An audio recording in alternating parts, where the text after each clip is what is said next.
Hello বন্ধুরা, lovely রান্নাঘরে আপনাদের আরও একবার স্বাগত জানিয়ে আজকের ভিডিওটি শুরু করছি। আজকে আপনাদের দেখাবো অসংখ্য ছিদ্রযুক্ত খোলা জালি পিঠা কিভাবে রেডি করলাম। আর এই পিঠাটি খুব কম সময়ের মধ্যে রেডি করা যায়।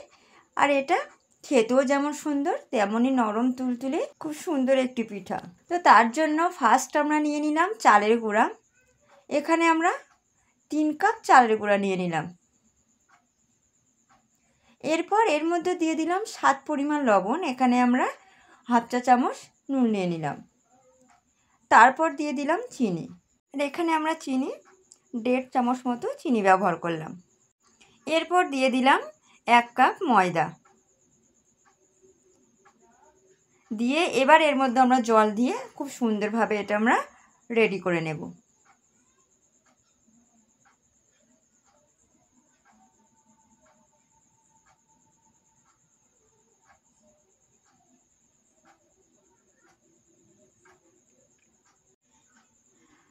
আর এটা একটু গাঢ় হয়ে গেছে, সেই জন্য এর মধ্যে আবার আমরা জল অ্যাড করলাম।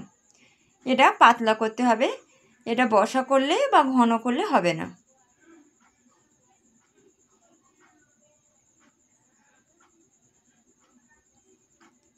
এরপর এর মধ্যে আমরা একটা ডিম ভেঙে দিয়ে দেব।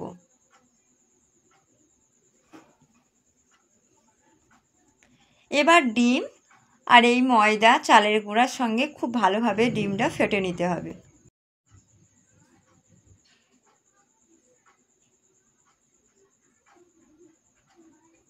তো এটা আমরা খুব ভালোভাবেই রেডি করে নিলাম।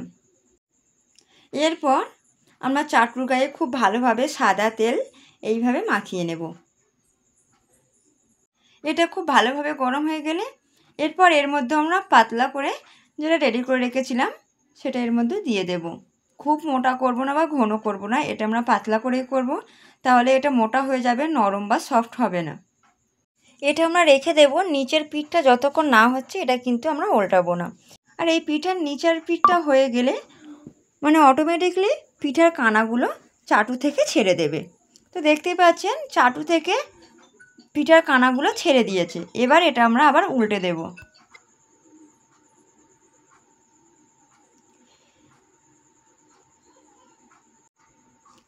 দেখতেই পাচ্ছেন পিঠাটা রেডি হয়ে গেছে। আর পিঠাটা কত সুন্দর ছিদ্রযুক্তভাবে রেডি হয়েছে এবং কত তাড়াতাড়ি রেডি হয়ে গেছে। তো এইভাবে আমরা আজকে পুরো রেসিপিটি আমরা রেডি করে নিলাম। আর আপনাদেরকে একটু দেখায় পিঠাটা কত নরম এবং সফট হয়েছে। আর এটা মাংসের সঙ্গে খেতে পারবেন বা খেজুর গুড়ের সঙ্গেও খেতে পারবেন, মানে যার যেটা ভালো লাগে তার সঙ্গে এটা খেতে পারবেন।